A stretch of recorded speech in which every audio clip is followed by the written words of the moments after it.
अभिषेक, आरोही को यहाँ ठहरने के लिए किसी ने मजबूर नहीं किया है, बल्कि हमने तो उसे पहले ही बता दिया था कि अगर वो वापस जाना चाहे तो जा सकती है।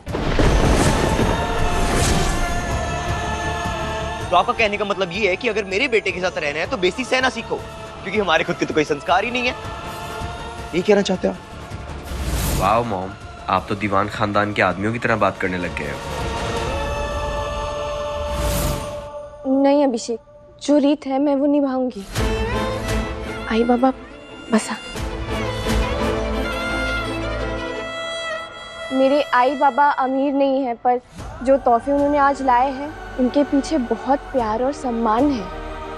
आपको पसंद नहीं आए मैं समझ सकती हूँ, पर मेरे लिए ये तोहफे बहुत कीमती हैं। बस आपसे विनती करती हूँ कि मेरे आई बाबा के भावनाओं की कदर कीजिए। भावनाओं की कदर भी एक तरफा नहीं हो सकती आरोही।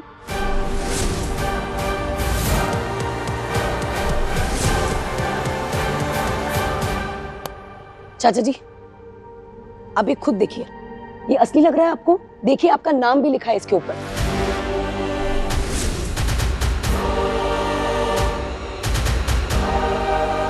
आप अपने किसी भी भरोसेमंद और ईमानदार सोनार को बुला लीजिए, वो भी आकर यही कहेंगे कि ये असली सोने की चेन है।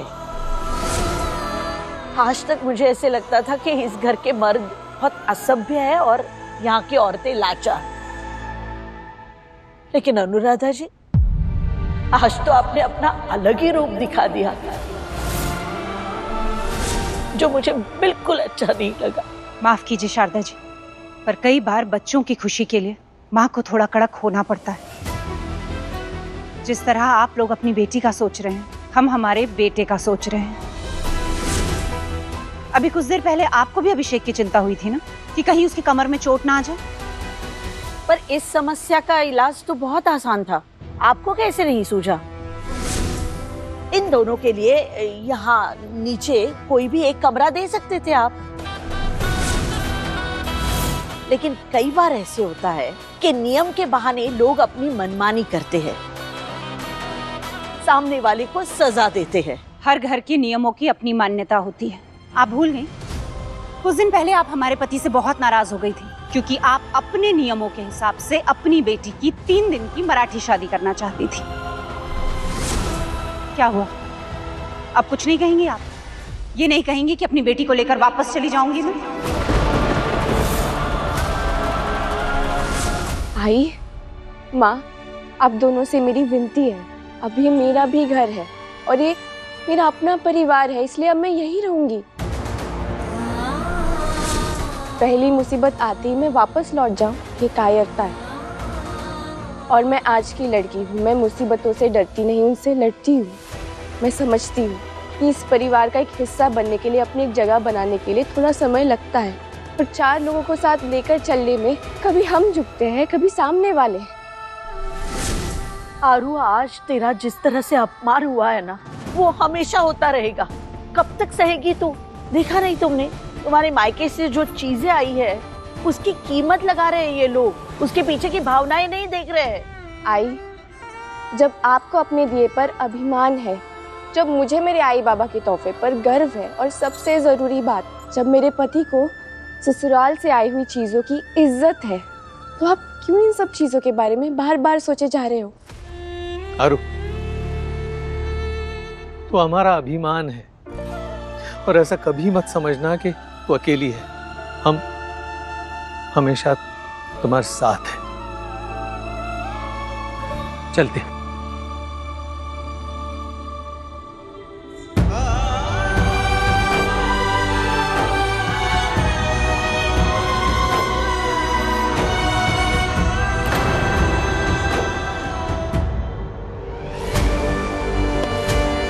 रिवाज के मुताबिक ये आरोही के लिए हमारी तरफ से।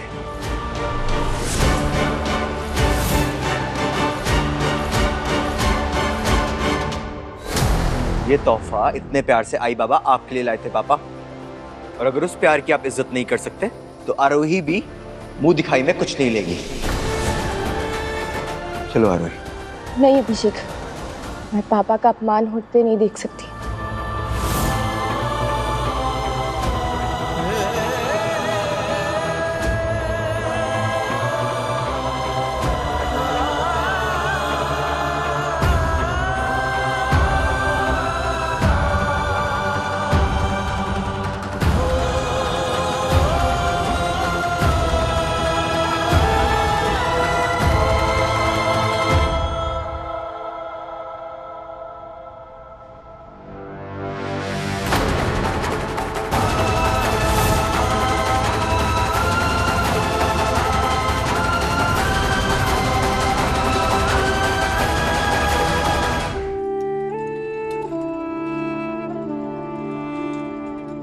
नींद नहीं आ रही?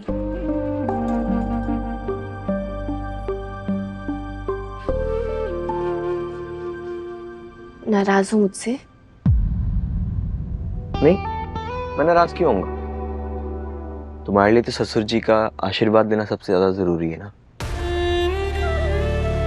तो मैं कौन होता हूँ सबके बीच में आके नाराज होने वाला? ऐसे गुस्सा होगे तो मुझे सीढ़ियों से कौन लेके जाएगा? गोद में ले जाने वाला ऐसे नाराज नहीं हो सकता। तुम ना थोड़ी अजीब हो, पता है ना तुम्हें? कब क्या मूड होगा, कब क्या कहोगी, पता ही नहीं चलता। मैं अजीब हूँ और तुम सड़ू। मुंह फुलाने में इतने बिजी हो गए कि तुमने देखा ही नहीं कि पापा ने इतना गुस्सा होने के बावजूद मुझे मुंह दिखाई दी और माँ ने भी बर्तन स्टोर रूम के अंदर रखवाए। मैं जानती हूँ ये बहुत छोटी छोटी चीजें हैं पर पॉजिटिव स्टेप्स हैं, है ना? मैं तुम्हें कभी समझ ही नहीं पाऊंगा आरोही। तुम हर चीज में इतनी खुशी, इतनी पॉजिटिविटी कैसे ढूंढ लेती हो? मेरी वाइफ कमाल हो तुम।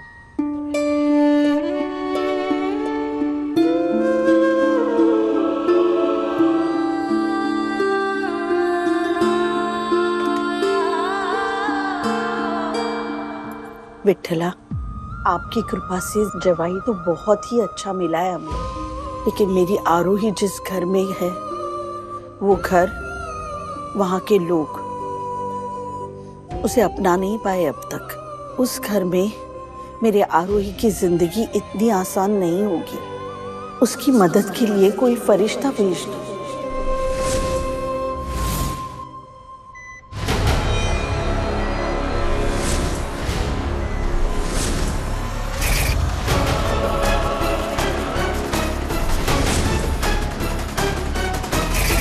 kalkış harcasın.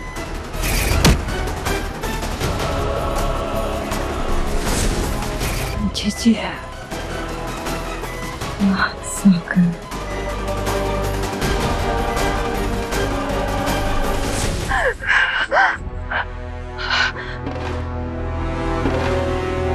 ताई जी, अचानक उनका सपना।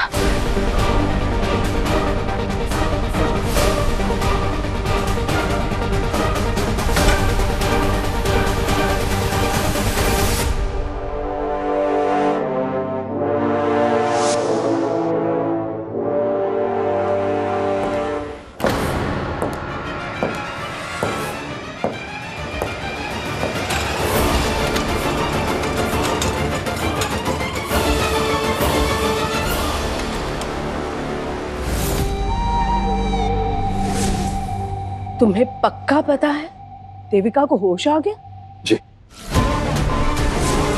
बुआ इस समय किससे बात कर रही है आप?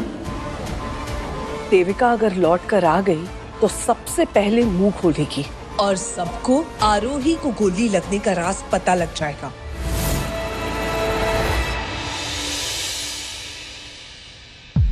देविका भोपाल के किसी सरकारी अस्पताल में है। पुलिस केस हुआ है, इसलिए चाहकर भी रात को हम ज्यादा कुछ नहीं कर सकते थे। पर उन्हें इतनी चोट लगी कैसे बुआ? एक काम करते हैं, अब ताई जी को होश आ ही गया है तो उन्हें सरकारी हॉस्पिटल से शिफ्ट करवा के एक अच्छे हॉस्पिटल में दाखिला दिलवाते हैं ना। वाह अभिषेक, कुछ ज्यादा ही दर्द नहीं है तुम्हारे दिल में दुनिया भर के लोगों के लिए, लेकिन कैलाश नाथ दीवान ने यहाँ हर किसी का ठेका नहीं ले रखा।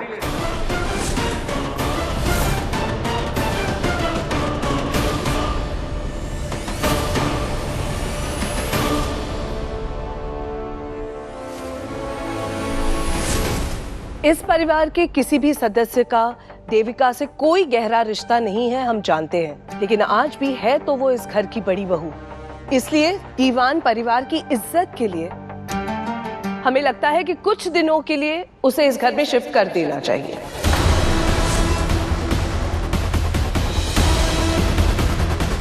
वजह क्या है फर्क नहीं पड़ता, कम से कम मेट्रन मैम का ध्यान बेहतर रखा जाएगा यहाँ। जो ठीक लगता है करो। अभिषेक, देविका को डिस्चार्ज तो कल मिल जाएगा, लेकिन उसके पेपर्स आज शाम तक ही रेडी हो जाएंगे। हम चाहते हैं कि तुम जाओ और अपनी ताई जी को घर ले आओ।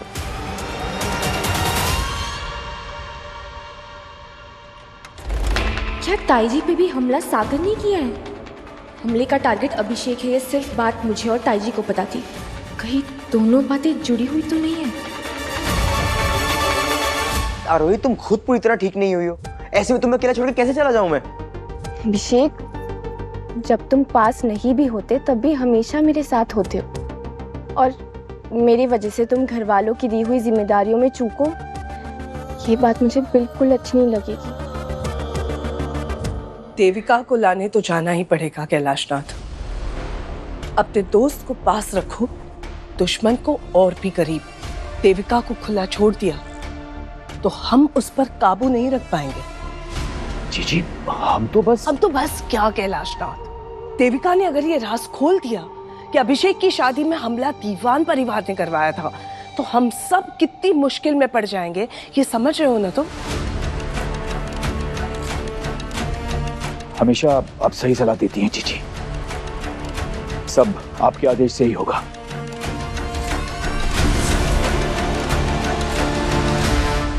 हमारा सच सिर्फ देविका जानती है, और ये सच कभी बाहर नहीं आना चाहिए। अगला नंबर आरोही का है, 2-4 दिन में उसे भी विट्ठल गांव भेज कर रहेंगे हम। आप सब लोग मेरी बात ध्यान से सुनिए, चाहे कुछ भी हो जाए, आरोही को चेयर पर बिठाकर ही सीढ़ियों से नीचे उतारोगे। वो मना करे या कहे मैं ठीक हो गई हूं, आप उसकी बात बिल्कुल नहीं सुनोगे, और ये आप तब तक करेंगे जब तक मैं वापस लौटकर नहीं आ जाता। अगर मेरी आरोही को कुछ भी हुआ ना, तो मैं आप सबको फायर कर दूंगा।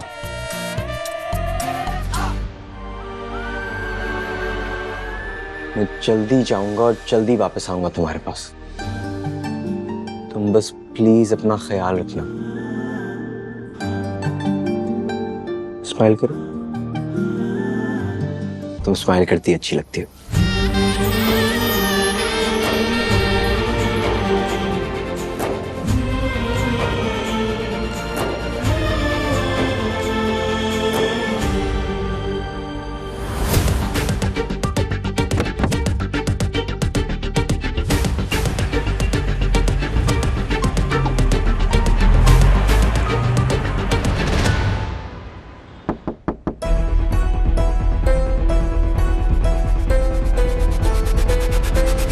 आज तुम्हारी पहली रसोई है, तैयार हो?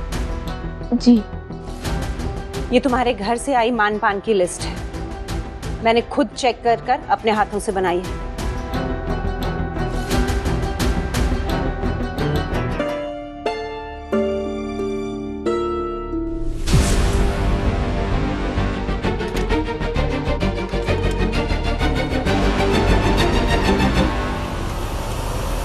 तुम्हारे विट्ठल गांव का तो पता नहीं, लेकिन हमारे घर में आदमियों की पसंद को सबकी पसंद माना जाता है।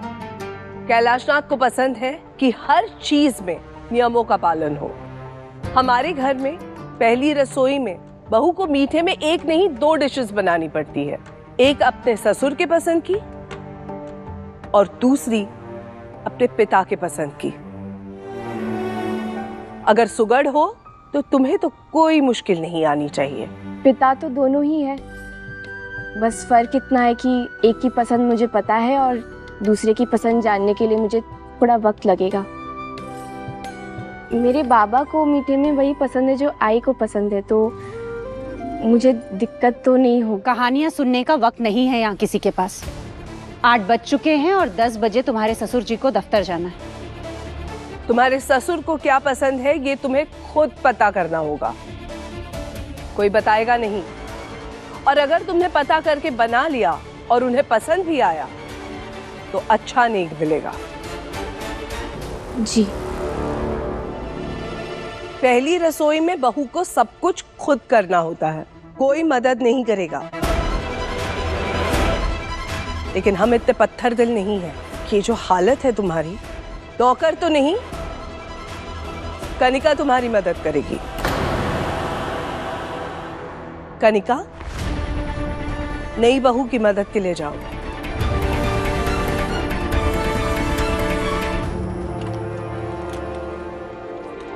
जितना हम कनिका को जानते हैं, वो रसोई में तुम्हें इतनी खरी खोटी सुनाएगी कि तुम्हारी हिम्मत खुद ही आधी हो जाएगी। तुम्हारा क्या है? अगर कुछ भी गड़बड़ हुई तो इस घर के लोग तुम्हारे लिए नियम बदल देंगे। तुम्हें पता है आरोही, दिल पे पत्थर रखकर मैं तुम्हारी मदद कर रही हूँ, क्योंकि दीवान हाउस में आज तक किसी भी बहू को अपनी पहली रसोई के लिए कोई मदद नहीं मिली। तुम चाहो तो बेशक बुआ जी से मेरी कंप्लेन कर सकती हो, लेकिन इससे ज्यादा मैं कुछ नहीं कर पाऊंगी।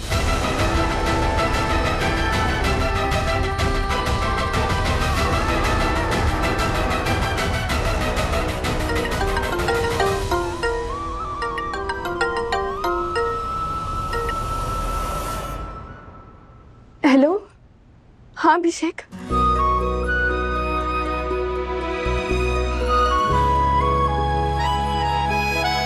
ठीक है अभिषेक, ध्यान रखो।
तुम्हारी खीर को हम इतनी मीठी कर देंगे आरोही कि जहर लगने लगेगी, सारी मेहनत को स्वाहा कर देंगे।